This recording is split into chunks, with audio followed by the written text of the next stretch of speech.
Hey guys, welcome back to another episode of The Gym Floor for the Getting Started series. Obviously, last episode was about goals and goal setting. If you haven't listened to that one, please go back and listen to that.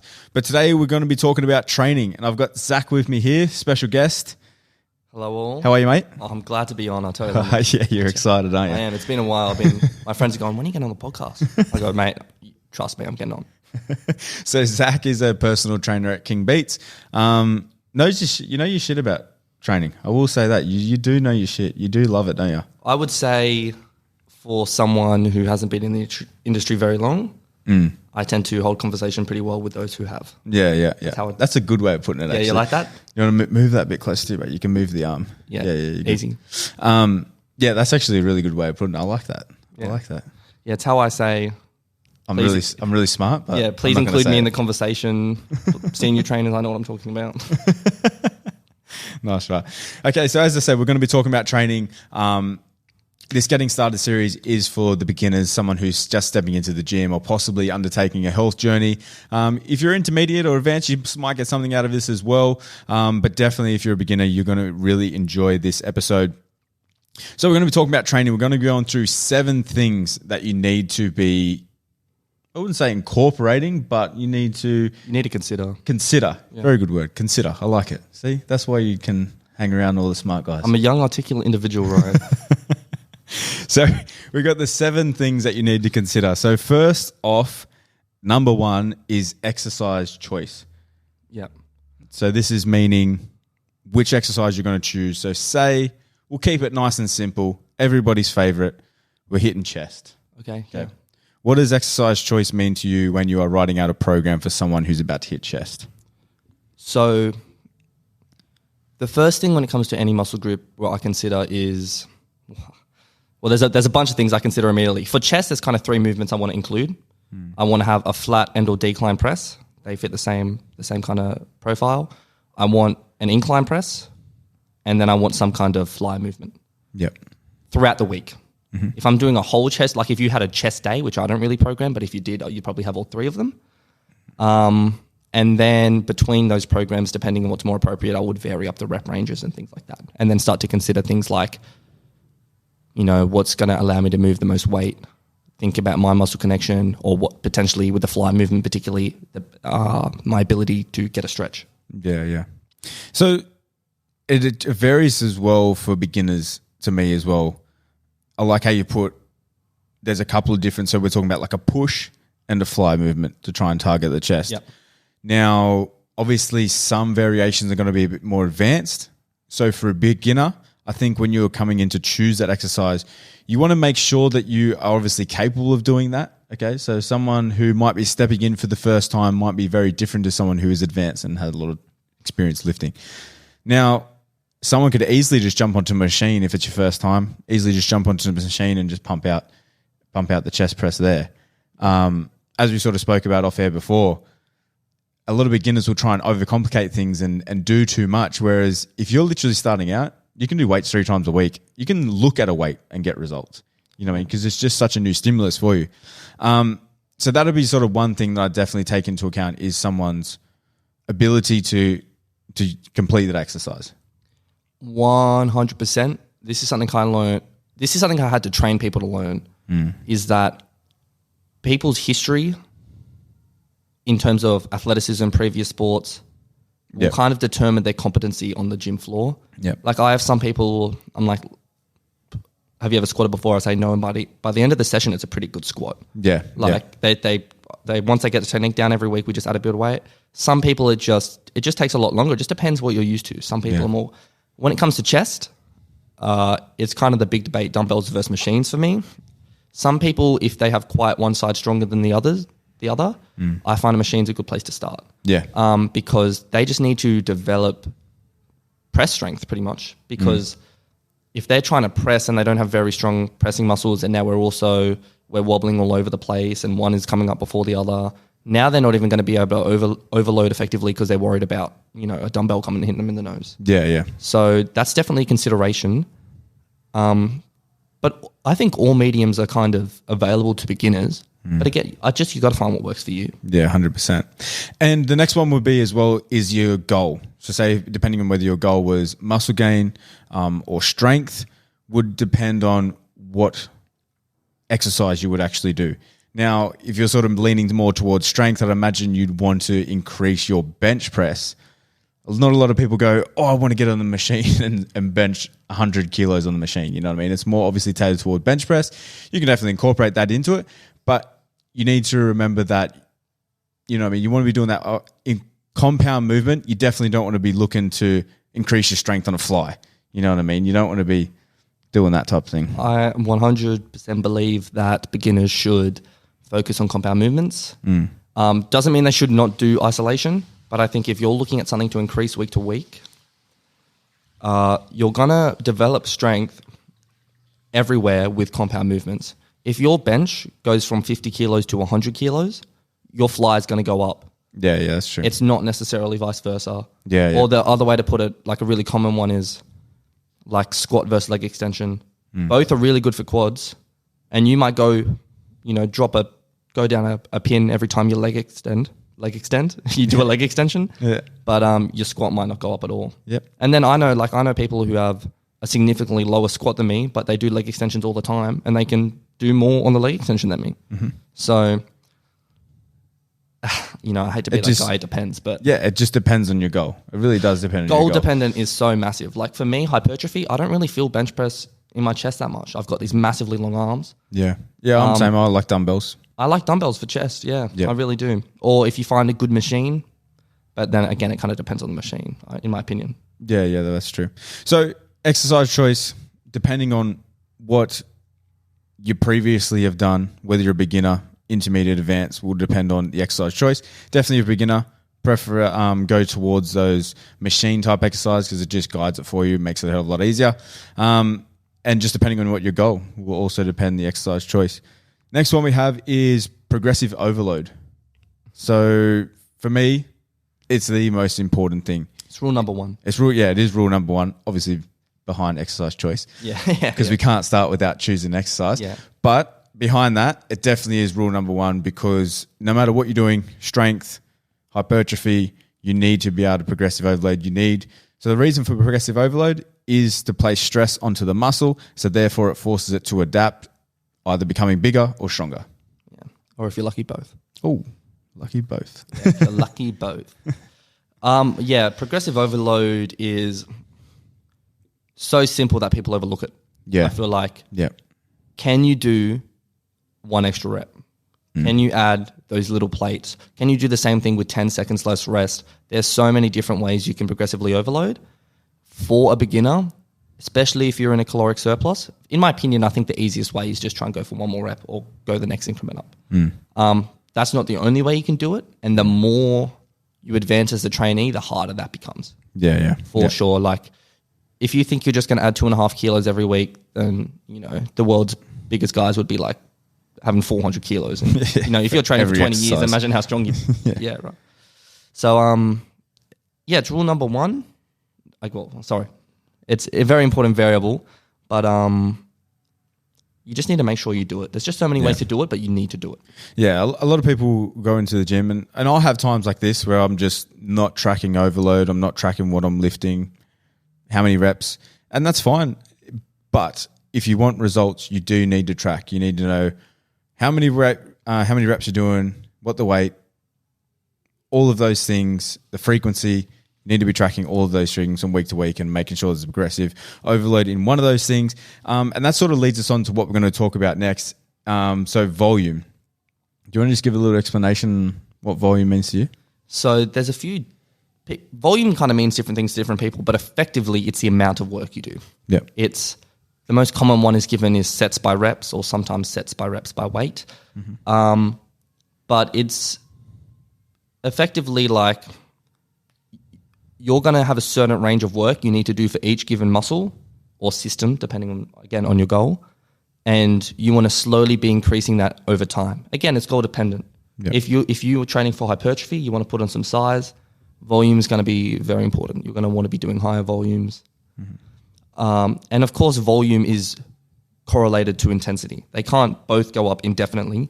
usually we go through phases. That's a way I like to periodize or mix up my training.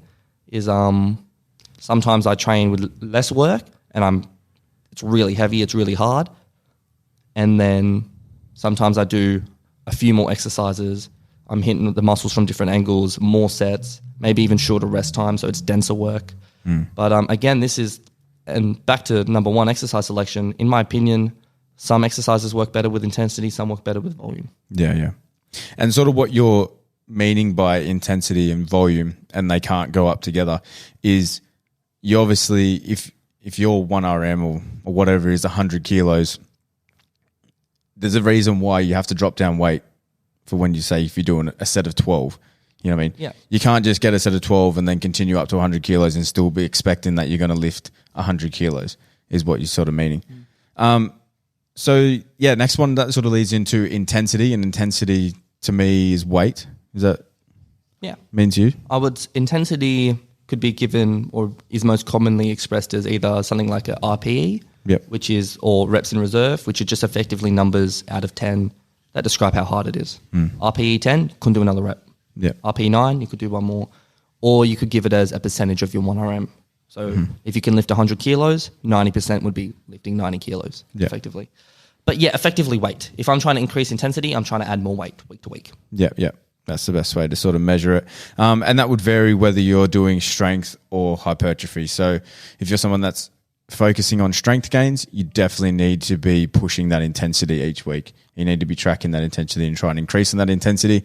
Whereas hypertrophy, you do have to obviously have intensity still there, but it's more around the overall volume increasing as well. Yeah, 100%. Yeah. Again, and it's kind of hard because it is goal dependent, right? Like intensity is relevant, but if you start adding more weight, but your technique goes to shit pretty much, doesn't really count because it's almost a different exercise if you change the technique. That's how specific the body can be. Really. Yeah, definitely. And that's something we're going to get into in a sec. And the next one we've got is rest between sets. So you spoke about density before. Yeah, well, that's a bit of a... Density is probably not the relevant to the most beginner to intermediate people. That's when you start to get more advanced. But was there anything you want to say first before? Well, pretty much for me, like when if we're talking about sort of beginner and intermediate, I'm thinking if your goal is strength, it needs to be 3 to 5 minutes because you want to be as fresh as possible, so you're able to lift as much weight as possible. If it's hypertrophy, you can go to that 1 to 3 minutes because effectively you are trying to fatigue the muscle in a way, trying to get that metabolic work in. So you are trying to fatigue the muscle in that way so you can reduce the amount of rest that you're getting. As long as you can still complete the exercise with good form, you're good between that 1 to 3 minutes.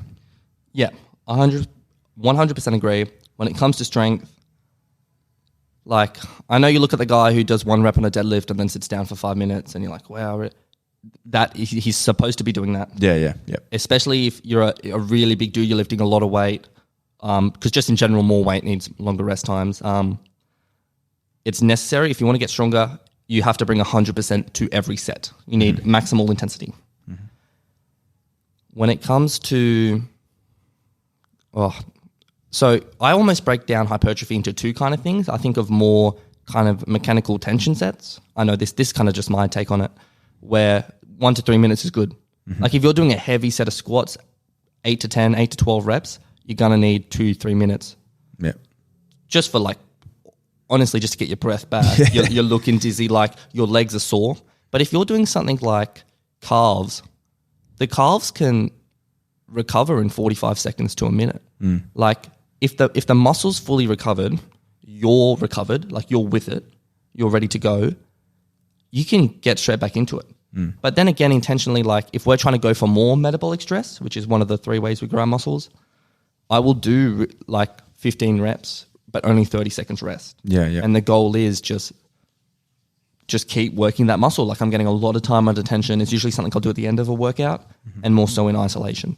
Yeah. But I would say 3 to 5 for strength, 1 to 3 for hypertrophy is good. And then sometimes you even go below 1. Yeah. If it's intentionally programmed. Yeah.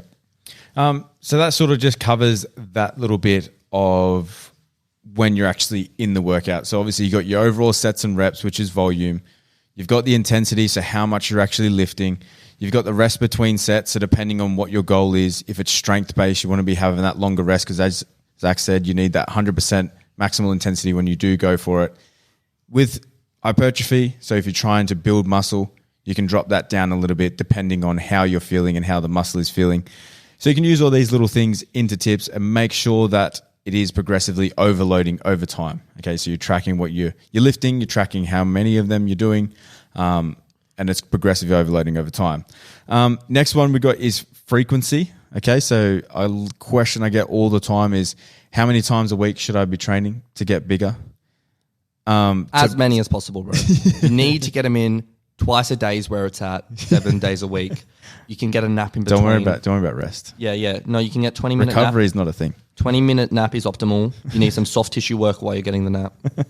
And I need to see you in there 2 to 3 times a day. Yeah.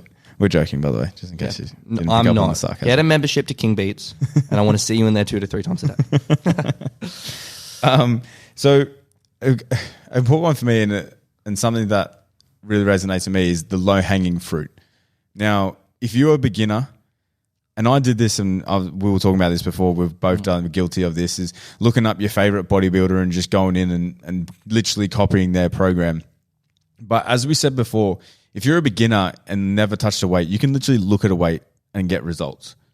So just go in there and think about, and you touched on this point before, and I'm going to let you explain it a little bit further, but think about not necessarily like smashing yourself in the one session, but think of like where you could be in 5 years.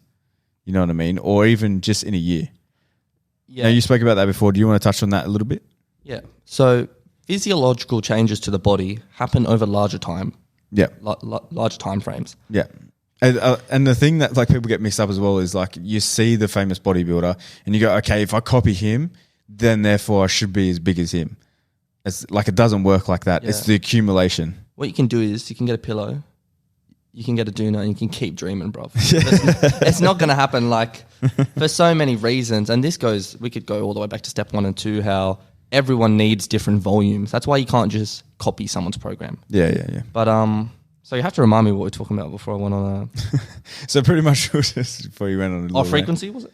Yeah. So frequencies, how many times a week, and talking about that low hanging fruit, and not worried about the smashing yourself in one session, but thinking. So for me, it's like if I can go in 2 days a week and get muscle growth, I'm going to go 2 days a week until that 2 days a week stops growing me muscle. Then I'll go 3, then I'll go 4. Increase the volume, progressively overload. Yeah, I recall now. So what I was trying to say, you're with me, was I'm following. Consistency is key.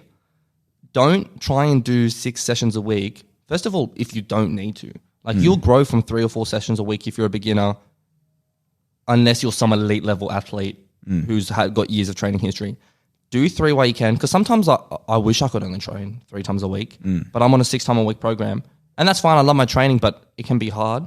But what I was trying to say is it's the accumulation of multiple good sessions, not just having that one great session.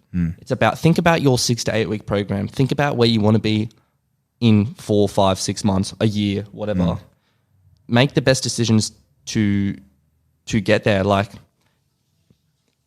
it's going to be the effort you put in over the long term that matters. So it's not about crushing one session, and one good session is good. One bad session, can be bad. It can be upsetting. Sometimes you have sessions where it's just not there. You know what I mean? Like I've had sessions where I'll have a bunch of pre-workout and I'm still yawning. I'm like, it's set 1, what's going on? Sometimes you just got to chuck them in the books, because in 3-4 months you're not going to remember that. But if you have to change your program because you have a bad session or whatever, potentially not as good. So, and just back to the basis of the question, how often should you train? Start lower. Start 3 to 4 times a week, because you can move up to 5 to 6 when you're ready, but you can't move back down. In my opinion. Yeah.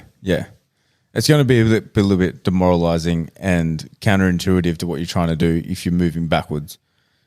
But yeah, you don't need it. You don't need it. I'm a massive fan of just low hanging fruit.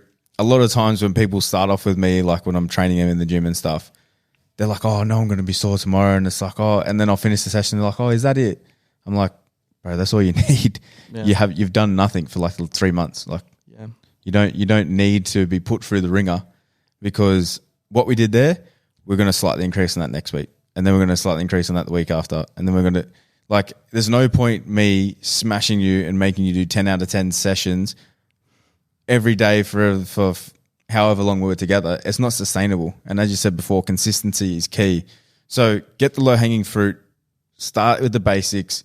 You know what I mean? If it's 2 days a week, that's going to get you benefits, 2 days a week, then 3, then increase. What, like, without getting too advanced and talking about like stimulus to fatigue ratios and things like that, if you can grow off easier sets and just nailing the technique and it's your first time touching a weight, do that, because if you want to grow in 3-4 years time or get stronger or whatever your goal is, you're going to have to push. You know, like every session is harder. It's hard to train hard 6 times a week. If you're new and you're doing 3-4 times a week and you're really feeling it and you think you can overload every exercise, do that. But if it's going to make you be sore if it's going to affect your next session, it goes back to what I was saying earlier. Like, we're trying to have the best week. We're trying to have the best 6 weeks. We're not trying to have the best killer session. You know what I mean? Yeah. I like it, bro. And last one we're going to touch on is mind-muscle connection. A little bit of a controversial topic, and generally when you say this to clients, they're just like, huh? Yeah, it's a real thing, guys. It is a real thing. It is a real thing. And I'll just touch on 3 points for across you as ways you can recognize if this is working or something you can sort of measure, I guess, because mind-muscle connection can sound a bit woo-woo, I suppose. But like, if you're feeling a burn during the set, so like say if you're targeting biceps, if you're feeling a burn on the biceps, which is what you're targeting, then you can generally say that your mind-muscle connection is working well. If you feel a pump afterwards as well, now it could be just one of these things. If you feel a pump afterwards, generally a good indication that you're working the right muscle. And then if you feel soreness the next day, that's generally a pretty good indication as well that you are working the right muscle. Yeah. I'll let you touch on mind-muscle connection. Mind-muscle connection is important, and it goes all the way back to number 1, exercise selection. If I have a client and it's a compound movement, but it's say they're doing a specific press for the chest or whatever, and they're not feeling it in their chest, I'll scrap it, really. Like if it's day 1 of a program, not if it's like we've got day 6 and like, I'm not feeling it in my chest. I'm like, well, we're going to finish. Like, we're going to overload it. We're going up. Particularly for isolation, that we can argue about what's optimal all day. Like if I want to do a fly movement, just sticking with the chest because we've been doing the chest. If I want to do a cable crossover, I could do it seated. I could do it standing. I could do a pec deck. I could do a dumbbell fly. All very similar movements. In my opinion, the one that's going to be best, excluding like variation for future programs and stuff like that, is going to be the one that you feel the most. Yeah. Like for me, dumbbell flies, super, super good stretch. Not the best contraction. I tried banding it, added a little more tension at the top. I feel it throughout the whole movement. Better. Yeah, I like that as well. But again, it's more for the stretch. Then if I hop on something like a pec deck or a crossover, it's going to hit the chest more when I shorten or when I contract the muscle. I feel that a lot better. And you can do things to, especially as a beginner, practice mind muscle connection. Like when I do a pec deck, I'll hold it together for 10 seconds isometrically. Or I'll add pauses just for the first couple reps. I'm like, chest, change my arm angle a bit. Yep. Got it. Let's go. Or if I'm doing a dumbbell press, I'll lower the first one. Okay, that's my chest. Boom. Yeah. And then we start our set. Yeah. I thought you just slipped into a micro sleep then, but yeah. Yeah. No, no, it's dramatic effect. I like it. I like it. You're a great communicator. I love it. Yeah. Thanks, man. But no, it's true. It's true what you're saying. And essentially it just comes back to if you're feeling it. I know you spoke about before, and it's something that I do as well, is if you're with your client, just touching them to make sure that they know what muscle they're trying to target, and even doing that will send a little light bulb moment. But if you're by yourself, that's also something you can do. Little isometric, if you start to feel the burn, yeah, cool, you're hitting it. Slow down, start to feel the burn, cool, you're hitting it. Do tempo work. Ooh. I love... How do I put this? Like if you do a dumbbell press, 8 reps, if you do a 3-second negative, I'd say especially as a beginner, unless you get really used to the kind of bouncy style, which I wouldn't recommend, you can almost lift pretty similar weight. Like lowering it just a bit slower isn't going to limit the total amount of weight you can use by a whole lot. Like you're anywhere from 30 to 50% stronger on the eccentric. Everyone's kind of out. The jury's out on exactly what the number is. Take your time, lower it, and try and feel the chest the whole time. Or with the squat, can I feel my quads? Yeah. For me, I've got really strong hip extensors. My low bar squat's way higher than my high bar squat. Same with my deadlift. Like my hips are way stronger than my quads. Pretty much is what I'm saying. I don't really feel them, but if I just do some leg extensions beforehand, or if I do tempo work, some with lighter weight, I start feeling them because I need to. And this is another thing: training with intention. Like I need to focus quads. That's what I'm thinking when I squat. Quads all day. I start adding heel elevation, whatever it is. Mind muscle connection is super important. And again, it's one of those things that kind of waxes and wanes. Sometimes I do an exercise for 3 weeks in a row, and on the fourth week I don't feel it as well. Who knows what it was? Maybe you didn't sleep. Maybe you try to overload too quickly. Because the best thing to help you is going to be technique when it comes to mind muscle connection. Yeah. And that's essentially what we're trying to improve is the technique with mind muscle connection. Yeah, technique is number one. Like we had exercise. There's so many number ones. You've got so many number ones. Well, this is. I do have a lot of number ones because. Technically, it does fall under exercise choice because if you can do the technique right, then you should do that exercise. Well, what's the difference between a guillotine press and a chest press? One's just a bit higher, pretty much, right? It's just arm angle. Like you would be shocked how specific. Like bench press, closed grip bench press. It's almost the exact same thing. I've just slid my hands in a little bit. Like if you line up at the bench press and you can lift more weight, but you didn't realize it's because this week your hands are a bit wider, so you've limited the range of motion, or it could potentially be the opposite depending on your strengths, then it's not really progressive overload, is it? Because you're using a bit more weight, but with technique that allows for higher weight. So I could go on about this all day. I know you could. But we'll keep it for the beginners and intermediates before we start spinning their heads off. So pretty much that's what covers it, guys, for when you're talking about training. So first off, make sure the exercise is right for you, okay, whatever exercise you're stepping into. As we said, we used the example before with chest. If you're a beginner, probably gravitate towards the machines. If you're someone who's more intermediate and advanced, what you feel the most is probably going to be best for you. And then progressive overload, make sure you're tracking, okay? Heaps of people, you barely see people with like notepads. And Stop making fun of the people with the notepads. Bro, you know who has the notepads? The Jack dude. That's literally the biggest dude in the gym has the notepad. Has the notepad. Do it and there's a reason phone. why. You can do it on your phone, but you can do it on your phone, It's kind of rogue having a notepad. I think. But it is true. The biggest dude you'll usually see in the gym has a notepad. 100%. And there's a reason why, because he's working on his progressive overload. And progressive overload is volume, so the amount of reps and sets that you're doing, you can increase that. Intensity, so you increase the amount of weight that you're moving. Rest between sets. If you're going for strength, make sure you're getting that good rest so you can hit 100% max.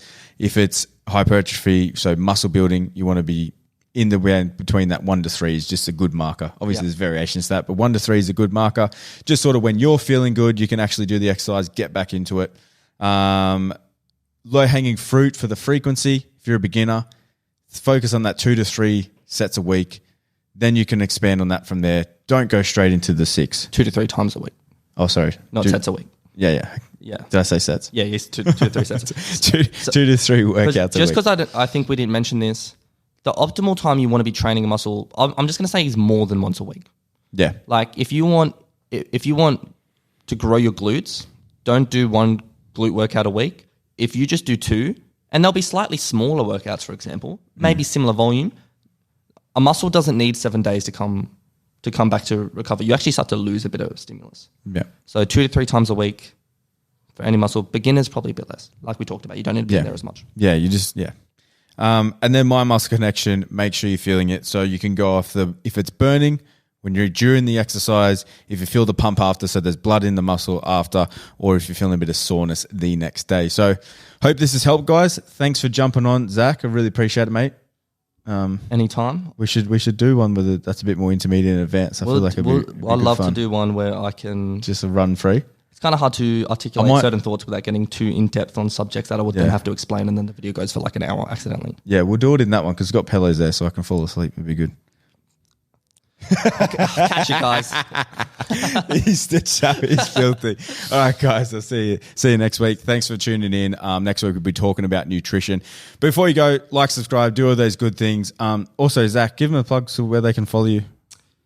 You're on Instagram. Just on Instagram, Zac Walsh PT. I'm following the King Beats page if you're already following that.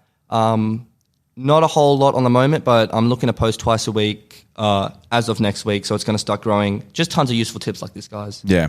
If you're in this stage, if this video was useful to you, I think my page will probably provide some value. Yeah, 100%. Nah, I do give him a bit of shit sometimes, but he is very smart. He does know his shit, as he spoke about before, so humbly that he can hold conversations with the best in the industry. Like my man over here. But till next time, guys, I'll speak to you next week. Cheers. Bye.